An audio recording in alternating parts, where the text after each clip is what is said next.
হুম, 5 second বলো।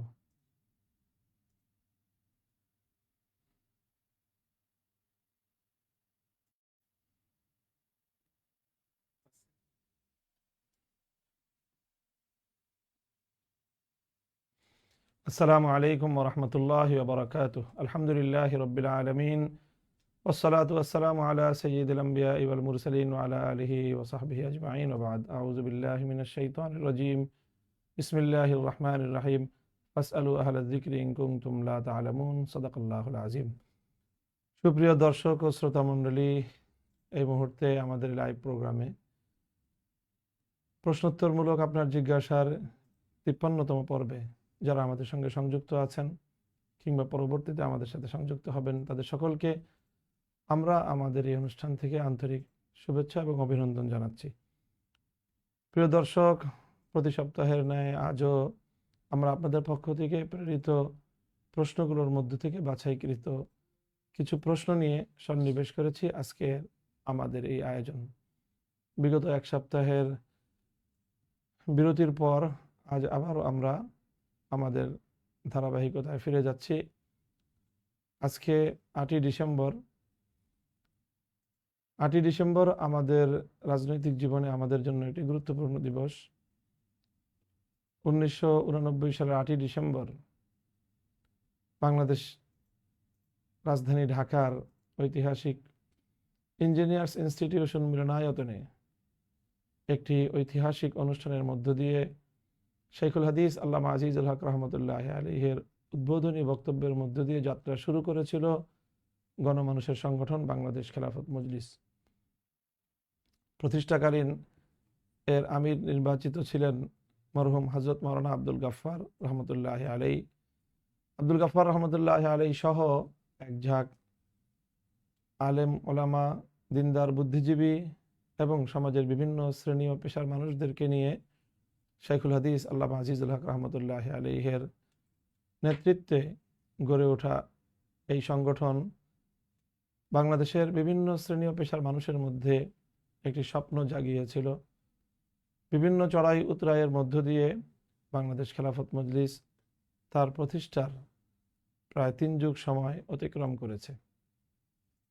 আজ 8ই December Bangladesh Khelafat মজলিসের সেই প্রতিষ্ঠা বার্ষিকী উপলক্ষে দেশের সকল সংগঠনের, বিশেষ করে বাংলাদেশ খেলাফত মজলিস এবং তার সহযোগী সংগঠনসমূহের বাংলাদেশ খেলাফত যুব মজলিস, বাংলাদেশ খেলাফত ছাত্র মজলিস ও বাংলাদেশ খেলাফত শ্রমিক মজলিসের সকল পর্যায়ের দায়িত্বশীল নেতাকর্মী ও সর্বস্তরের বাংলাদেশের সর্বশ্রেণীর নাগরিকদের প্রতি আমরা আন্তরিক অভিনন্দন জ্ঞাপন করছি এবং সুদীর্ঘ এই সময়ে দেশ, জাতি, উম্মাহ এবং মিল্লাতের সপক্ষে বাংলাদেশ খেলাফত মজলিসের ঐতিহাসিক বিভিন্ন কর্মকাণ্ডে, বিভিন্ন ভূমিকায়, কর্মসূচিতে যারা অবদান রেখেছেন, ভূমিকা রেখেছেন, অবদান রেখেছেন, অংশগ্রহণ করেছেন, তাদের অনেকেই আজ পৃথিবীতে বেঁচে নেই। সেই সকল পুণ্যাত্মা মরহুমিনদের রুহের মাগফিরাত আমরা কামনা করি। যারা বেঁচে আছেন তাদের সকলকে আমরা কৃতজ্ঞতা জ্ঞাপন করছি এবং আগামী দিনে আমাদের ঐক্যবদ্ধ এই অগ্রযাত্রা আরও সামনে এগিয়ে যাবে সেই প্রত্যয় এবং প্রত্যাশা ব্যক্ত করছি। আল্লাহ পাক রব্বুল আলামিন আল্লাহর জমিনে খেলাফত প্রতিষ্ঠার লক্ষ্যে বাংলাদেশ খেলাফত মজলিসের এই অগ্রযাত্রাকে আরও দুর্নিবার করুন, শক্তিশালী করুন এবং আল্লাহর সাহায্যকে এর শামিলে হাল করুন। প্রিয় দর্শক, আপনাদের পক্ষ থেকে যে সকল প্রশ্নগুলি ছিল আমাদের কাছে, তার মধ্যে প্রথম যে প্রশ্নটি রয়েছে, আরিফুল ইসলাম নামে এক ভাই জানতে চেয়েছেন, ধর্মীয় রাজনীতি করা কতটুকু জরুরি এবং ধর্মীয় দল ব্যতীত গতানুগতিক দল সমর্থন করলে কি গুনাহ হবে? প্রিয় ভাই, ধর্মীয় রাজনীতি অথবা আমরা আরও স্পেসিফিকভাবে বলতে গেলে ইসলামিক রাজনীতি করাটা কতটুকু জরুরি, আমরা ইসলামী রাজনীতি বলতে আসলে কি বুঝি সেই বিষয়টা আগে স্পষ্ট হওয়া দরকার। ইসলামী রাজনীতি অর্থ হলো যে রাজনীতির ক্ষেত্রে, রাষ্ট্র পরিচালনার ক্ষেত্রে ইসলাম যে আদর্শকে ব্যক্ত করেছে, যে আদর্শ প্রদান করেছে, সে আদর্শ বাস্তবায়নের যে রাজনীতি, সেটাকে আমরা ইসলামী রাজনীতি বলি। সুতরাং কোনো মুসলমান যে আল্লাহর কোরআনকে বিশ্বাস করে, ইসলামকে বিশ্বাস করে, তার পক্ষে ইসলামী রাজনীতির সমর্থক হওয়া ছাড়া বিকল্প কোনো রাস্তা নেই। যদি কেউ ইসলামী মুসলমান হয়ে ইসলামী রাজনীতিকে অথবা ইসলাম প্রতিষ্ঠার রাজনীতিকে, ইসলামী রাষ্ট্র প্রতিষ্ঠার রাজনীতিকে যদি সে অপছন্দ করে দৃষ্টিভঙ্গিগতভাবে, তাহলে সে কোনোভাবেই মুমিন এবং মুসলিম পরিচয় ধারণ করার অধিকার রাখে না। সেক্ষেত্রে কোরআনে কারীমের যে আয়াত, আফাতুমিনুনা বিবাদিল কিতাব ওয়া তাকফুরুনা বিবাদ, যে তোমরা কি আল্লাহর কোরআনের কিছু অংশকে বিশ্বাস করবে আর কিছু অংশকে অস্বীকার করবে, সেক্ষেত্রে অবশ্যই তোমাদের পরিণাম অত্যন্ত ভয়াবহ হবে বলে আল্লাহ কোরআনে কারীমের মধ্যে যে সতর্ক বাণী উচ্চারণ করেছেন, সেই বাণীর তারা পাত্রে পরিণত হবে। কাজে সেই ক্ষেত্রে দৃষ্টিভঙ্গিগতভাবে, আদর্শিকভাবে প্রতিটি মুসলিমকে ইসলামী রাজনীতির অবশ্যই অন্তত সমর্থক হতে হবে। হয়তো অপারগতার ক্ষেত্রে ইসলামী রাজনীতি যদি কেউ প্রত্যক্ষভাবে সক্রিয়ভাবে করতে না পারে, সেটি প্রত্যেক ব্যক্তির হিম্মত, সাহস এবং তৌফিকের বিষয়। প্রশ্নের দ্বিতীয় অংশে রয়েছে যে ইসলামী রাজনৈতিক দল ব্যতীত গতানুগতিক যে দলগুলো আছে সেগুলোকে যদি কেউ সমর্থন করে তাহলে গুনাহ হবে কিনা। আমরা যারা রাজনৈতিকভাবে, আদর্শিকভাবে ইসলামকে যারা রাজনৈতিক আদর্শ হিসেবে গ্রহণ করে না, তার মানে রাজনীতি যেহেতু করে, কাজে অবশ্যই কোনো না কোনো ফিলোসফি, কোনো না কোনো আইডিওলজি, কোনো না কোনো আদর্শ তারা অবশ্যই ধারণ করে। যেহেতু তারা ইসলামকে ধারণ করে না, তাহলে অবশ্যই ইসলামের বাইরে যা কিছু আছে সবটাই ইসলাম বিরোধী। কাজে ইসলাম বিরোধী কোনো আদর্শকে তারা ধারণ করে। সেই আদর্শকে যদি কোনো ব্যক্তি ধারণ করে তাহলে অবশ্যই সেটি কোনো মুসলমানের জন্য বৈধ হতে পারে না।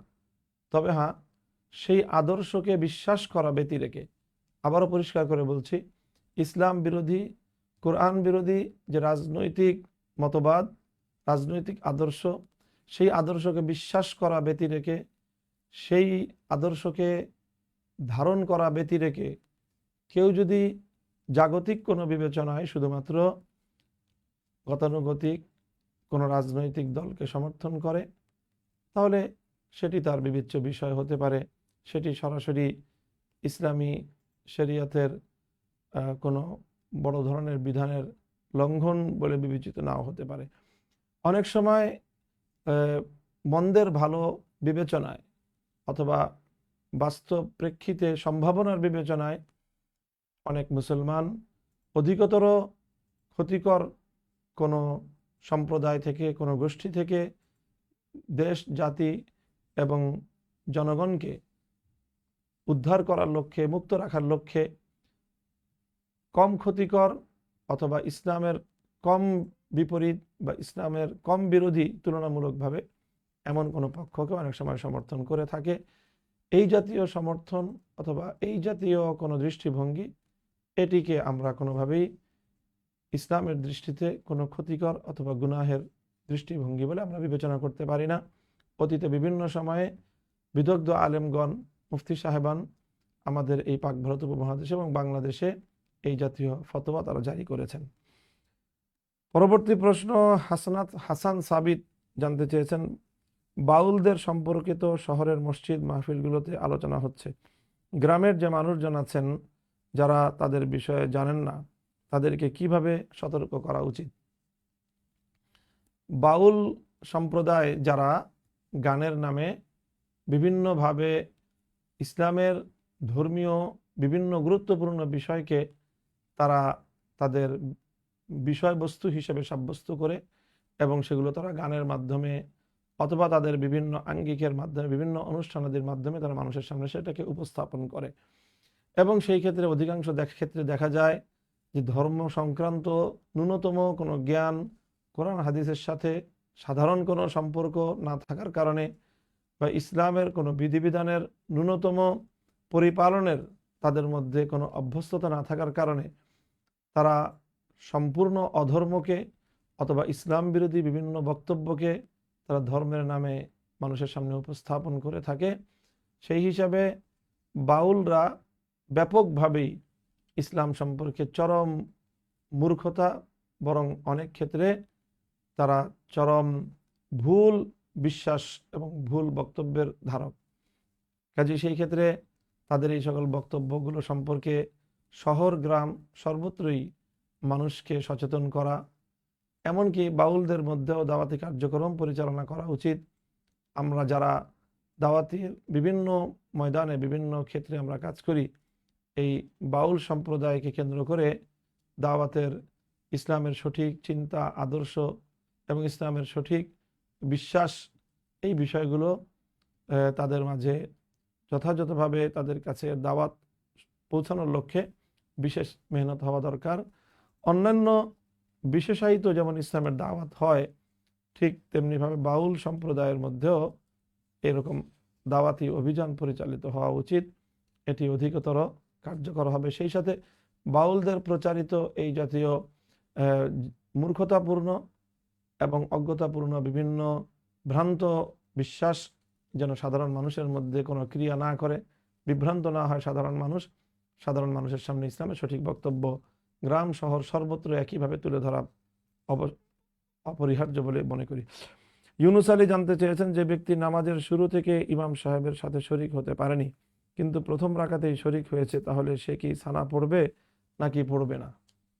যদি যেই নামাজে সে শরিক হয়েছে সেটি যদি জাহরি নামাজ হয়, অর্থাৎ যেই নামাজে সশব্দে কোরআন তেলাওয়াত করা হয়ে থাকে, আর ইমাম সাহেব যদি কোরআন তেলাওয়াত শুরু করে দিয়ে থাকেন, এরপরে যদি সে শরিক হয় তাহলে সে সানা পড়বে না। আর যদি ইমাম সাহেবের কোরআন তেলাওয়াত শুরু করার আগেই, সূরা ফাতিহা তেলাওয়াত শুরু করার আগেই যদি সে শরিক হতে পারে তাহলে সে সানা পড়বে। আর নিঃশব্দে অথবা আস্তে যেই নামাজগুলোতে কেরাত পড়া হয়, জোহর এবং আসরের নামাজ, সেই ক্ষেত্রে যেহেতু নিঃশব্দে ইমাম সাহেব কোরআন তেলাওয়াত করেন, এক্ষেত্রে প্রথম রাকাতে যে ব্যক্তি শরিক হবে সে শরিক হয়ে সানা পড়ে নিবে। ইসমাইল আল মুবাররাদ কিশোরগঞ্জ থেকে জানতে চেয়েছেন, আমার জানার বিষয় হলো, আপনারা তো আসন সমঝোতার মাধ্যমে নির্বাচন করবেন, কিন্তু উচ্চ কক্ষের পিয়ারের ক্ষেত্রে আপনারা 8 দল কিভাবে সমঝোতায় পৌঁছবেন? বিষয়টি খুলে বললে ভালো হয়।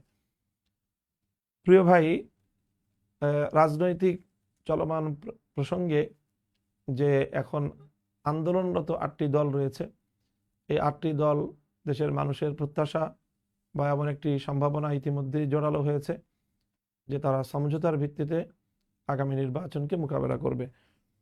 তো সেই ক্ষেত্রে যেমনিভাবে আসনগুলোতে সমঝোতা হবে এবং যেই দলের প্রতিনিধিরা যতগুলো আসনে তাদের দলীয় প্রতীক নিয়ে নির্বাচনে প্রতিদ্বন্দ্বিতা করবে, সেই আসনগুলোতে তাদের প্রাপ্ত ভোট অবশ্যই সেই দলের প্রাপ্ত ভোট হিসেবেই এটা গণ্য হবে এবং তার ভিত্তিতে স্বাভাবিকভাবেই উচ্চকক্ষেও তাদের একটি প্রপোর্শন অথবা একটি অনুপাত তারা পেয়ে যাবে। এর বাইরে দলীয় প্রতিনিধিত্ব উচ্চকক্ষে কিভাবে হতে পারে সেগুলো এবং তাছাড়া আসন সমঝোতার বিষয়েও অবশ্যই এগুলো আরও ডিটেইলস এবং আরও বিস্তারিত আলোচনার সাপেক্ষ বিষয়। এগুলো যখনই সিদ্ধান্ত হবে সেই বিষয়গুলো ইনশাল্লাহ আপনারা বিভিন্ন গণমাধ্যম এবং সামাজিক যোগাযোগ মাধ্যমে আমাদের বক্তব্যের মাধ্যমে বিস্তারিত জানতে সক্ষম হবেন ইনশাল্লাহ। আহসানুল্লাহ জানতে চেয়েছেন, আমাদের মাদ্রাসার পাশে একটা মসজিদ আছে, পাশে বলতে মসজিদের নামাজের কাতারগুলো মাদ্রাসার কাতারের সাথে লাগানো আছে। ওয়াক্তিয়া নামাজের সময় ইমাম সাহেব প্রথম তলায় নামাজ পড়ায়, এই মুহূর্তে আমরা মাদ্রাসার দ্বিতীয় তলায় নামাজ পড়ি, তখন মাদ্রাসার প্রথম তলায় কোনো মুসল্লি থাকে না, আবার মসজিদের দ্বিতীয় তলায় কোনো মুসল্লি থাকে না। এখন আমাদের নামাজের হুকুম কি? শুধু মাকরুহ এর মধ্যে সীমাবদ্ধ নাকি নামাজ হচ্ছে না? নামাজ হচ্ছে, কিন্তু কাতারের মধ্যখানে বড় ধরনের ব্যবধান থাকায় এই নামাজ মাকরুহ হবে। ইব্রাহিম খলিল জানতে চেয়েছেন, আমরা দেখলাম সিলেটে শাপলা স্মৃতি সংসদের বিভাগীয় প্রোগ্রাম হলো, অন্যান্য বিভাগে কবে হবে এবং সিলেটে পরবর্তী কর্মসূচি কি হবে, কবে থেকে হবে? ইনশাল্লাহ শাপলা স্মৃতি সংসদ তার নিয়মতান্ত্রিক কার্যক্রম অব্যাহত রাখবে এবং দুটি বিভাগে ইতিমধ্যে কার্যক্রম পরিচালিত হয়েছে। সিলেট বিভাগ এবং চট্টগ্রাম বিভাগে শাপলা স্মৃতি কনফারেন্স অনুষ্ঠিত হয়েছে। পর্যায়ক্রমে সবগুলো বিভাগ এবং জেলা শহরেও এই জাতীয় অনুষ্ঠান আয়োজনের পরিকল্পনা শাপলা স্মৃতি সংসদের রয়েছে। সেই সাথে শাপলা স্মৃতি সংসদের মৌলিক যেই দুটি কাজ, একটি হলো যে শহীদ পরিবার এবং আহতদের পাশে দাঁড়ানো, তাদের সহযোগিতায় হাত বাড়িয়ে দেয়া। সেই কাজ প্রতিনিয়ত শাপলা স্মৃতি সংসদ করে যাচ্ছে, সেটি অব্যাহতভাবে চলবে। শাপলা স্মৃতি সংসদের যে দ্বিতীয় কর্মসূচি, সেটি হলো যে শাপলার যে সাংস্কৃতিক যে সম্প্রসারণ, শাপলার চেতনার সাংস্কৃতিকভাবে এটি আগামী প্রজন্মের মাঝে মাঝে এই চেতনাকে ছড়িয়ে দেয়া, এর সাংস্কৃতিক ভিত মজবুত করা।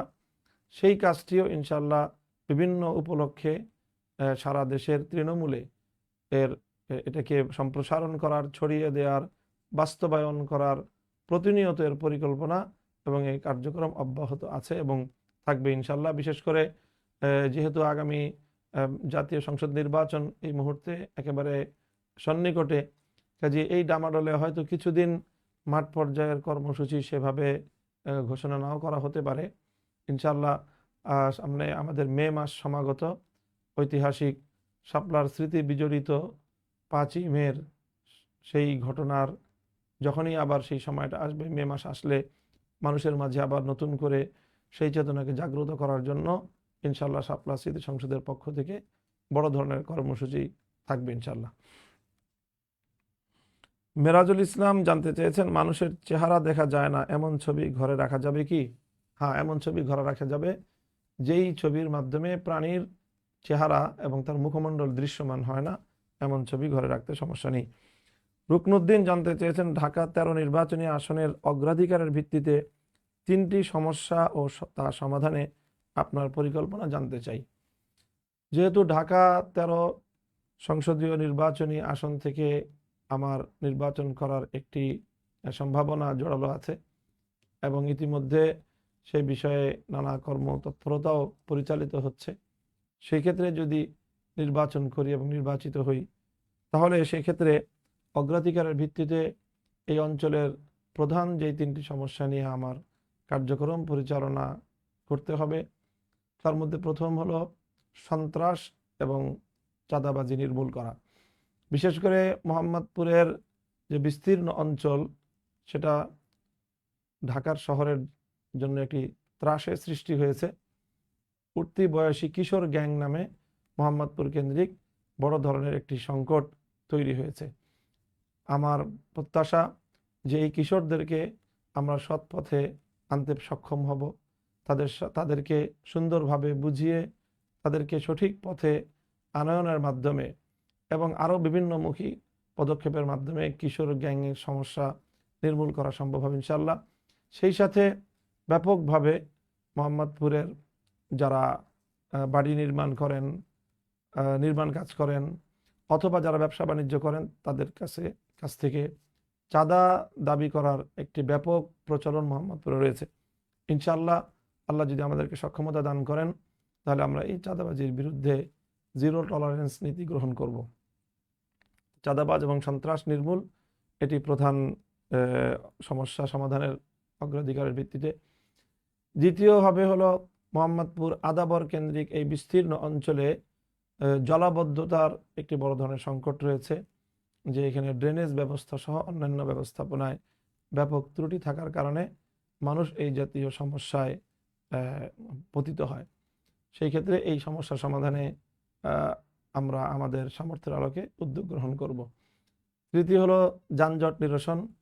বিস্তীর্ণ অঞ্চল জুড়ে ট্রাফিক অব্যবস্থাপনা দূর করে কার্যকর ট্রাফিক ব্যবস্থাপনা, প্রয়োজনে কমিউনিটি ট্রাফিকিং ব্যবস্থাপনা প্রতিষ্ঠার মাধ্যমে যানজট নিরসন করে গোটা মোহাম্মদপুর অঞ্চলকে মানুষের জন্য স্বাচ্ছন্দ্যে সাবলীলভাবে নিরাপদ চলাচলের জন্য এটাকে গড়ে তুলতে আমরা আমাদের সর্বাত্মক প্রচেষ্টা চালাবো ইনশাল্লাহ।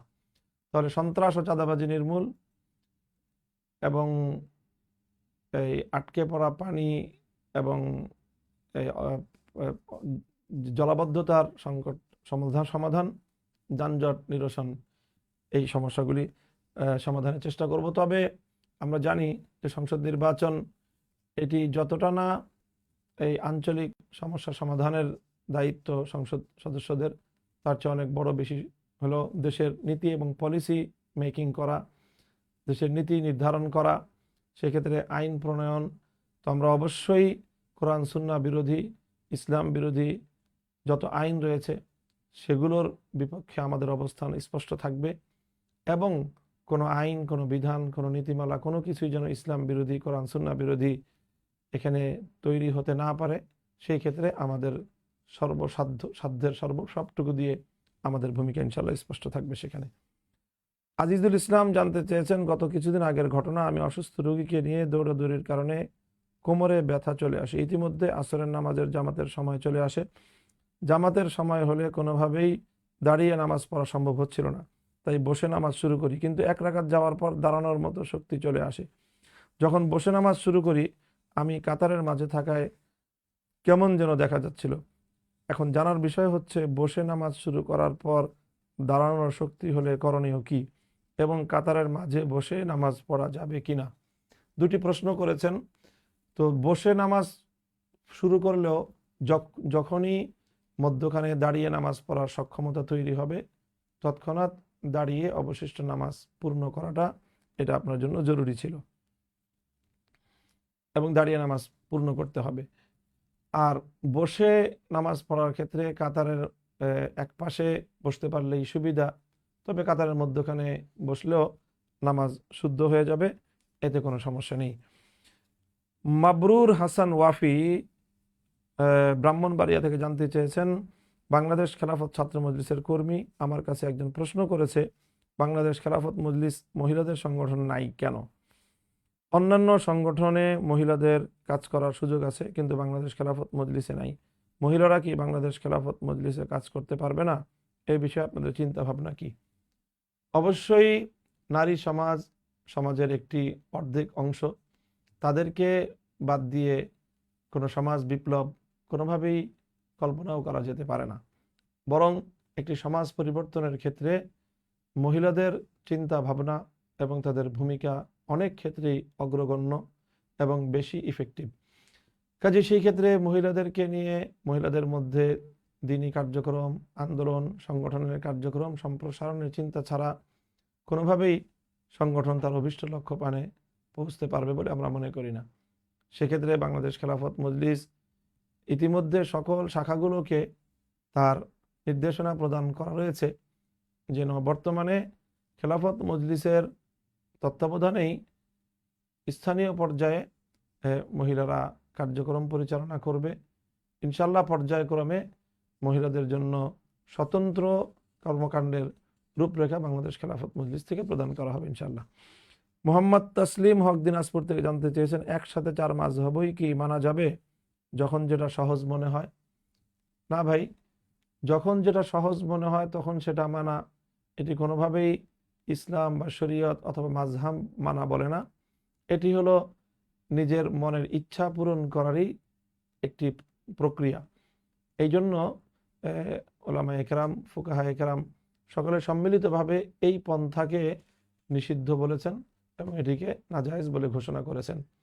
হ্যাঁ, প্রত্যেক ব্যক্তিকে তার বিভিন্ন দৃষ্টিভঙ্গির আলোকে যেই মাযহাবটিকে তাকে সবচেয়ে বেশি শক্তিশালী মনে হয়, প্রমাণ এবং দলিলের ভিত্তিতে সে সেই মাযহাব অনুসরণ করবে, এবং সেই মাযহাবের কোনো মাসআলাকে যদি কখনো কোনো বাস্তব কারণে, সমসাময়িক কারণে মাযহাবের কোনো একটি মাসআলা অন্য মাযহাবের মাসআলার উপর আমল করার আবশ্যকীয়তা দেখা দেয়, তখন সেটি বিজ্ঞ আলেম এবং ফকিহগণ তখন তারা সেই বিষয়টিকে কিভাবে অন্য মাযহাবের মাসআলার উপর আমল করা যায়, নিজের চলমান মাযহাবের মাসআলাকে বাদ দিয়ে অন্য মাযহাবের সেই মাসআলা অনুসরণ করার পথ এবং পদ্ধতি এবং সেই সিদ্ধান্ত কোনো ব্যক্তি এককভাবে গ্রহণ করতে পারে না।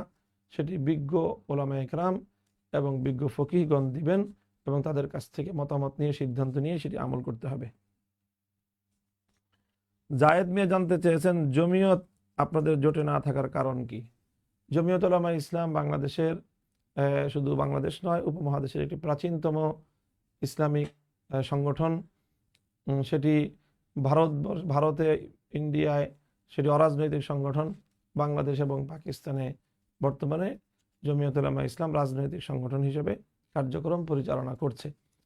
বাংলাদেশে রাজনৈতিক যে বর্তমান পরিস্থিতি, সেই পরিবেশে ইসলামের জন্য, দেশের জন্য অধিকতর কল্যাণকর পদ্ধতি কোনটি হবে সেটি একটি যার যার মতো করে চিন্তা করার বিষয়। আমরা শরীয়তের পরিভাষায় বলতে গেলে এটি একটি ইজতিহাদি বিষয়। তো প্রত্যেক দলের নেতৃবর্গ এবং সেই দলগুলোতে যারা দায়িত্বশীল রয়েছেন তারা তাদের কাছে দেশের জন্য, জাতির জন্য, মিল্লাতের জন্য এবং ইসলামের জন্য যেটিকে অধিকতর কল্যাণকর বলে তারা বিবেচনা করেছেন, তারা সেভাবেই তাদের মতামত এবং সিদ্ধান্ত তারা চূড়ান্ত করেছেন বা সিদ্ধান্ত গ্রহণ করছেন। কাজে সেই হিসাবে আমরা আমাদের মতো করে আমাদের আলেম সমাজ এবং আমাদের যারা মজলিসে শুরার সদস্য রয়েছেন, পরামর্শ সভার সদস্য যারা রয়েছেন, তারা সকলেই পরামর্শের ভিত্তিতে আমরা আমাদের সিদ্ধান্ত গ্রহণ করেছি। স্বাভাবিকভাবেই জমিয়ত উলামা ইসলাম যেহেতু একটি স্বতন্ত্র সংগঠন, তারাও তাদের মতো করে সিদ্ধান্ত গ্রহণ করেছেন এবং আমরা মনে করি তারাও দেশ, জাতি এবং ইসলামের কল্যাণকর চিন্তা থেকেই তারা সিদ্ধান্ত গ্রহণ করছেন এবং সেটি অবশ্যই সুবিবেচনার মাধ্যমে তারা করছেন। আশিকুর রহমান জানতে চেয়েছেন, হুজুর আমি একটি মাসআলা জানতে চাচ্ছি। সেদিন দেখলাম এক ব্যক্তি 4 রাকাত বিশিষ্ট নামাজের দ্বিতীয় রাকাতে বৈঠক না করে দাঁড়িয়ে গিয়েছে, এরপর সাথে সাথেই আবার সে বসে গিয়েছে, নামাজ শেষে সাহু সেজদাও করেছে, এতে কি তার নামাজ হয়েছে নাকি পুনরায় তাকে ওই নামাজ পড়তে হবে? প্রিয় ভাই, দ্বিতীয় রাকাতের অর্থাৎ 4 রাকাত বিশিষ্ট অথবা 3 রাকাত বিশিষ্ট নামাজের 2 রাকাতের যে বৈঠক, এটিকে প্রথম বৈঠক বলা হয়। এই বৈঠকটি ওয়াজিব। এই বৈঠক যদি কেউ ভুলে যায়, ভুলে গিয়ে সেজদা থেকে যদি সোজা উঠে দাঁড়াতে শুরু করে আর মধ্যখানে যদি তার মনে পড়ে যায় যে বৈঠকে বসতে হবে, তাহলে সেই ক্ষেত্রে মাসআলা হলো সে যদি বসার অধিকতর নিকটবর্তী থাকে তাহলে বসে যাবে এবং বসে গিয়ে সে তাশাহুদ পড়ে, তাহিয়াতু পড়ে দাঁড়িয়ে রাকাত পূর্ণ করে নামাজ পূর্ণ করবে। এক্ষেত্রে তাকে সাহু সিজদা করতে হবে না। আর যদি সে দাঁড়িয়ে যাওয়ার অধিক নিকটবর্তী হয়ে যায় তাহলে সে আর বসবে না, সে দাঁড়িয়ে রাকাত পূর্ণ করবে, নামাজ পূর্ণ করবে এবং সেই ক্ষেত্রে তার মধ্যখানের বৈঠক ছুটে যাওয়ার কারণে তাকে সেজদায়ে সাহু করতে হবে। প্রশ্নোক্ত আপনি যেই সূরত বলেছেন যে সে দাঁড়িয়ে গিয়েছিল সেখান থেকে আবার বসেছে, এই কাজটি তার ঠিক হয় নাই, কিন্তু সে যেহেতু আবার শেষে সাহু সেজদা করেছে এজন্য তার নামাজ শুদ্ধ হয়ে গিয়েছে। তবে এটি করাটা তার উচিত হয়নি। ভবিষ্যতে এরকম হলে আর বসবে না, বরং দাঁড়িয়েই নামাজ পরবর্তী রাকাতগুলো পূর্ণ করবে এবং শেষে সাহু সেজদা দিয়ে দিবে। নুরুজ্জামান জানতে চেয়েছেন, আমরা গণভোট হার পক্ষে কেন দিব, এই বিষয়গুলো যদি উল্লেখ করতেন। এ বিষয়ে আমরা একাধিক আলোচনা করেছি যে গণভোটে কেন হা বাক্সে বা হা ব্যালটে ভোট দিতে হবে। আমরা জানি যে বাংলাদেশের বর্তমান যেই চলে আসা রাজনৈতিক ব্যবস্থা, রাষ্ট্রীয় যে বন্দোবস্ত, সেটি মূলত 72-এর সংবিধান কেন্দ্রিক। 72-এর যে রাজনৈতিক ব্যবস্থা, 72-এর সংবিধান, 72-এর রাজনৈতিক বন্দোবস্ত, এটা আধিপত্যবাদী ভিনদেশী শক্তির এজেন্ডা বাস্তবায়নের লক্ষ্যে নির্মিত এবং সেই 72-এর বন্দোবস্তের মাধ্যমে ব্যবস্থাপনাকে উচ্ছেদ করার এবং 72-এর ব্যবস্থাপনার বিরুদ্ধে গণমানুষের ঐতিহাসিক বিপ্লব এবং অভ্যুত্থান ছিল। কাজেই 24-এর গণ অভ্যুত্থান পরবর্তী সময়ে এদেশের বিপ্লব এবং 24পন্থী যারা 24-এর পক্ষ শক্তি, তাদের সকলেরই অভিপ্রায় হলো আগামীর বাংলাদেশ 24-এর বিপ্লবের প্রেক্ষিতে তৈরি হবে। আর 24-এর বিপ্লব এটি 47-এর দেশ বিভাগকেও ধারণ করে, 71-এর মুক্তিযুদ্ধের চেতনাকেও ধারণ করে এবং 2013 সালের শাপলার চেতনাকেও ধারণ করে। তার ভিত্তিতে 24-এর বিপ্লব গঠিত হয়েছে এবং 24-এর বিপ্লবকে ধারণ করেই কিছুটা ধারণ করে, অনেকাংশে ধারণ করে, পূর্ণাঙ্গ ধারণ করতে না পারলেও অনেকাংশে 24-এর চেতনাকে ধারণ করেই জুলাই সনদ প্রণীত হয়েছে, স্বাক্ষরিত হয়েছে। এখন সেই জুলাই সনদের চূড়ান্ত আইনি ভিত্তি প্রদান করার লক্ষ্যে গণভোট অনুষ্ঠিত হবে। কাজেই যারা 72-এর ব্যবস্থাপনা এবং বন্দোবস্তের বিলোপ চায় এবং 24-এর চেতনার ভিত্তিতে 47, 71 এবং 2013-র চেতনাকে যারা সমর্থন করে, স্বাভাবিক কারণেই তাদেরকে গণভোটে ব্যালটে সিল মারতে হবে। হাফিজুর রহমান জানতে চেয়েছেন, ভোটের দাওয়াত দেওয়ার জন্য মহিলাগণ ঘরের বাইরে যেতে পারবে? মহিলারা যে কোনো কার্যক্রম পরিচালনা করার জন্য অবশ্যই নারী পুরুষ সকলের জন্যই ইসলামের নির্দেশনা রয়েছে। সেক্ষেত্রে পুরুষের জন্য একরকম নির্দেশনা, নারীর জন্য আরেক রকম নির্দেশনা। নারীরা যে সকল প্রয়োজনে ঘরের বাইরে যেতে পারে, অবশ্যই ভোট এবং জনমতকে সংগঠিত করা এটি একটি গুরুত্বপূর্ণ বিষয়। সেই ক্ষেত্রে কল্যাণের পক্ষে, মঙ্গলের পক্ষে, ইসলামের পক্ষে গণমানুষকে সংগঠিত করার ক্ষেত্রে, মানুষের চিন্তা গঠনের ক্ষেত্রে জনসমর্থন তৈরি করার জন্য পুরুষরা যেরকম কাজ করবে, তো মহিলাদের মধ্যেও এই কাজ অবশ্যই জরুরি। কারণ পুরুষরা যেরকম এখানে তাদের ভোট প্রয়োগের মাধ্যমে মতামত দিবে, নারীরাও সমান তালে সমান হারেই তারাও ভোটাধিকার প্রয়োগ করবে।